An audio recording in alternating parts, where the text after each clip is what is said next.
Raj Patel looked like any other accountant, but he secretly laundered millions in drug money. Daniel Lewis ran a quiet car wash, but it was the hub of a vast heroin operation. And somewhere in the shadows, a nameless mastermind controlled it, all turning London into his personal empire. This is the true story of how £17 million worth of drugs slipped through the city until one morning it all came crashing down. In early 2024, the streets of East London carried on as usual. People hurried to work, kids played on cracked pavements, and local shopkeepers went about their business. But beneath this ordinary scene, something far darker was unfolding. For months, police officers had been tracking suspicious patterns that didn't make sense. Late-night deliveries kept arriving at run-down corner shops. Delivery vans came and went with no listed customers. And high-end cars pulled up outside tired-looking businesses where they clearly didn't belong. Sense of unease settled in among the local community, with neighbors whispering about strange figures lurking around after dark. Officers began piecing together a disturbing puzzle. From the outside, these places looked like any other small business. There was a modest car wash that barely broke even on paper, a quiet little cafe serving instant coffee, and a discount electronics store that never seemed to have customers inside. But behind closed doors, these businesses were hiding something enormous. Every few days, hidden packages were carried inside by men in baseball caps who avoided eye contact with anyone on the street. From there, the parcels vanished only, to reappear days later with different couriers headed for new destinations. The operation was so smoothly run that it took months for investigators to truly understand how vast it was.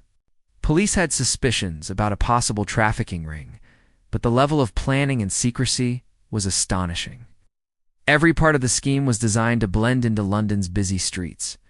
Even the CCTV cameras set up outside these shops couldn't catch anything too obvious, because the dealers had studied blind spots and moved carefully between them.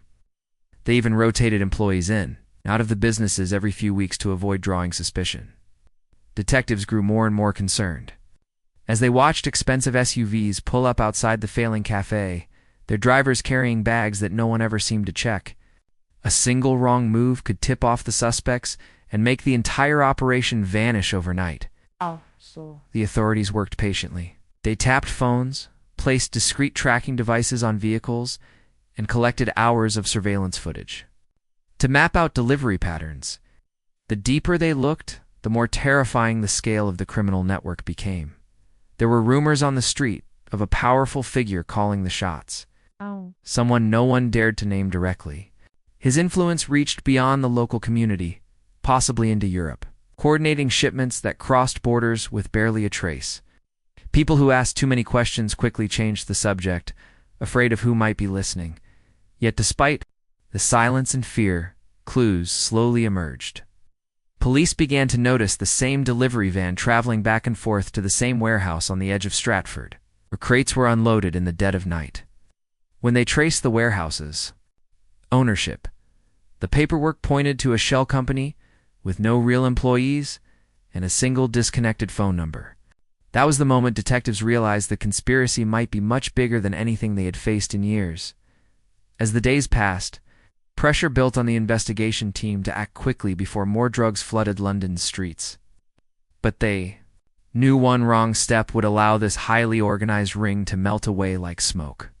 Hidden behind closed doors, these seemingly harmless shops were about to reveal a secret that would shock the entire city. The drug operations stretched far beyond London's city limits. Weaving a secret trail through Europe began in Rotterdam, one of the continent's busiest ports, where enormous shipping containers arrived every day from all over the world. Inside these containers, cocaine and heroin were hidden among crates of everyday products like televisions, coffee makers, and speakers. On paper, the shipments looked perfectly legal. The customs paperwork was complete. The companies involved appeared genuine, and no one thought to question them. But deep inside, carefully wrapped and shielded from scanners, was a fortune in drugs waiting to cross into the UK. Once the shipments arrived at Rotterdam, trusted drivers loaded the containers onto lorries. These trucks made their way across the channel, boarding ferries to the south coast of England before rolling on to the motorways toward London. Every step was tightly controlled. Drivers used burner phones with encrypted apps to receive instructions, changing their routes at the last minute to throw off anyone who might be tracking them. They avoided way stations, took back roads when needed, and kept their loads moving without stopping for long. When the trucks finally reached East London, the goods were unloaded into a network of hidden depots and warehouses. Here the drugs were removed from their hiding places, separated into smaller batches, and repackaged. The dealers even printed fake barcodes and brand labels so the packages could be disguised as ordinary stock. From these warehouses, the shipments were divided for distribution to dozens of smaller dealers operating in the neighborhoods, to make things even harder for police to track. The gang used a risky but clever method. They tricked innocent people into acting as mules without realizing it. They would offer someone a cash job, asking them to carry a package to another location, telling them it was spare parts or paperwork. These couriers, desperate for a bit of extra money, rarely asked questions. But hidden inside their harmless-looking parcels were bricks of cocaine or heroin sealed so well that even dogs would struggle to detect them. On top of this, the gang relied on a loose network of drivers with no criminal records, using ordinary people who worked as delivery drivers. By day, these drivers blended in perfectly with busy London traffic, their vans looking no different from the thousands of other vehicles making deliveries every morning. The dealers counted on this invisibility to stay several steps ahead of the police. All the while encrypted phones were buzzing with coded instructions telling each person where to go and who to meet. Changing drop-off points at the last moment meant the police could rarely catch them red-handed. By the time a shipment was intercepted or a clue was followed up, the drugs were already somewhere else, deep inside another safe house or divided. Between smaller dealers for street sale, every link in this chain depended on strict discipline and constant secrecy. Even the smallest mistake could bring the entire operation crashing down. But for months, the gang had perfected this routine, moving millions of pounds of drugs under the noses of a city that had no idea what was really passing through its streets. At the center of this sprawling smuggling empire stood a man who had mastered the art of remaining invisible. He was 42 years old, with no police record, no social media, and no traces of wealth registered under his own name.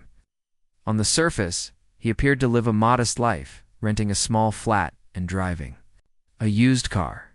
But behind that bland exterior, he was controlling a multi-million-pound drug empire that stretched across borders and drew in countless people, many of whom never even saw his face. He worked entirely through intermediaries, giving orders on encrypted phones that were replaced every few weeks. Those who served him rarely knew his real name, referring to him by a simple code instead.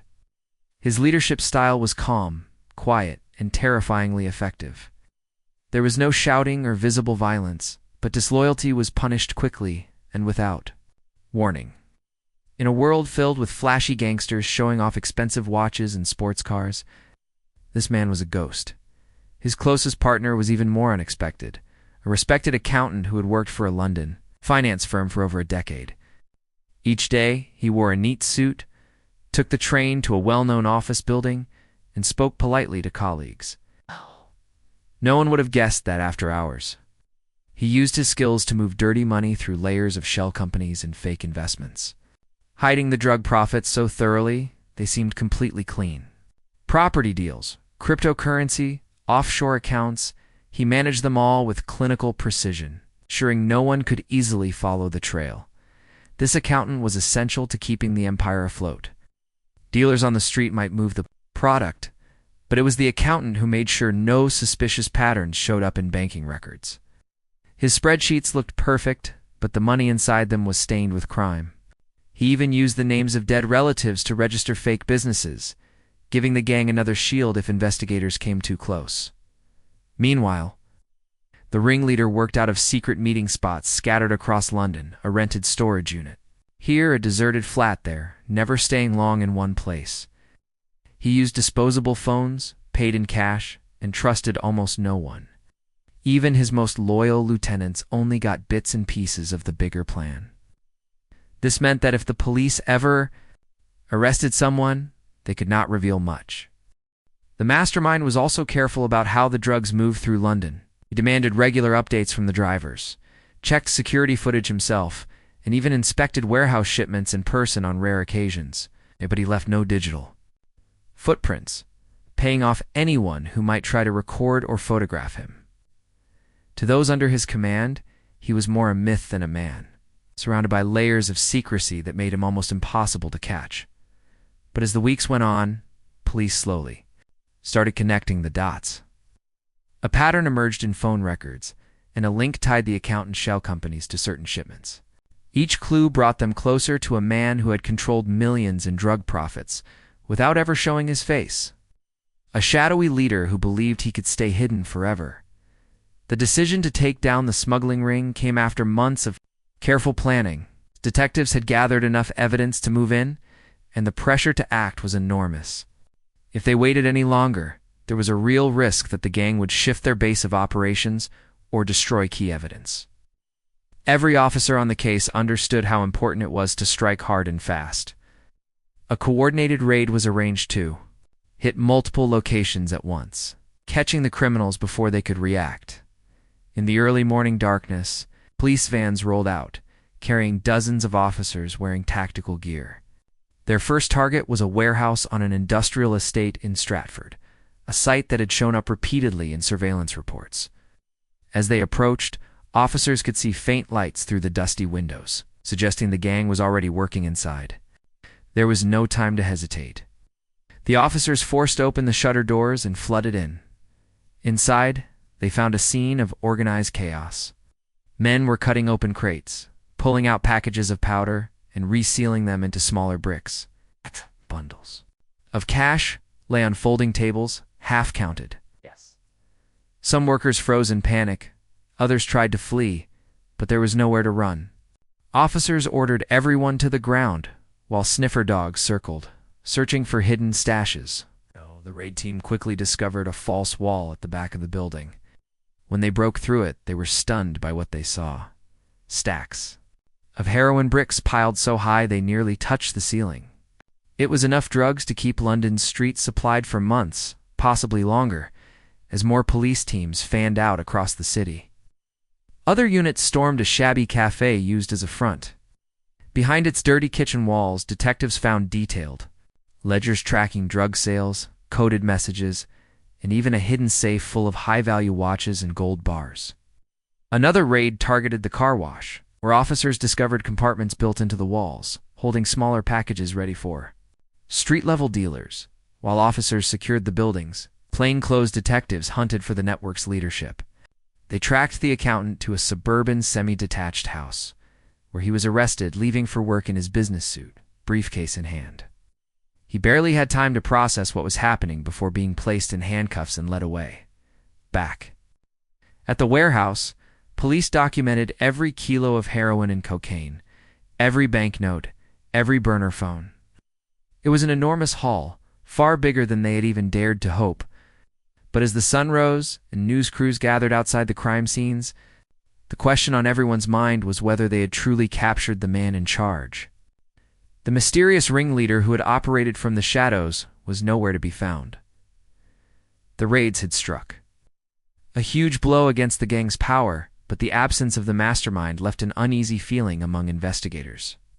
They feared he might already be planning to rebuild his empire somewhere else, even as they celebrated the biggest drug seizure in years. Police knew their fight was far from over. In the days following the dramatic raids, the scale of the case became clear. Police processed an enormous amount of evidence, drugs worth millions.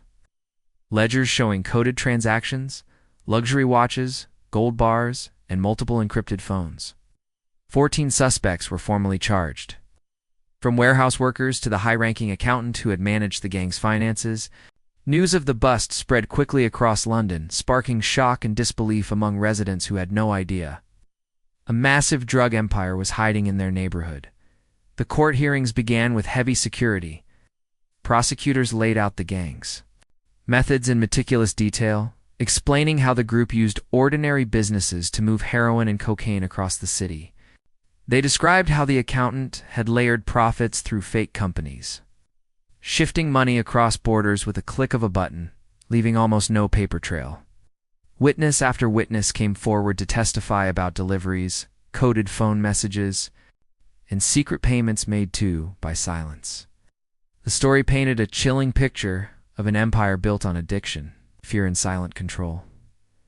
Meanwhile, detectives still hunted for the missing mastermind, a shadowy figure who had built the network, and commanded loyalty through fear and mystery. Leads trickled in about a man seen leaving the city days before the raids, possibly carrying a false passport. Despite months of monitoring, he had somehow slipped away. Some investigators believed he might have fled to mainland Europe, hiding among other traffickers or even setting up a new smuggling route. Others suspected he was still in London, waiting quietly until the attention faded. While police pressed on with their search, the fall of the gang sent shockwaves through the drug trade. Other dealers suddenly found themselves cut off from there, supply sparking turf wars as rival gangs scrambled to fill the gap.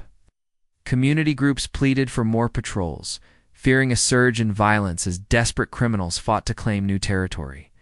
It was a dangerous moment. With the collapse of one powerful group threatening to destabilize the fragile balance of London's underground economy, authorities tried to reassure the public that progress was being made. They announced new task forces and promised that the missing mastermind would eventually face justice. But behind the scenes, officers admitted it was a race against time. With so much money at stake, other traffickers would do anything to seize control. For many, the case was a brutal lesson about how easily crime can hide in plain sight.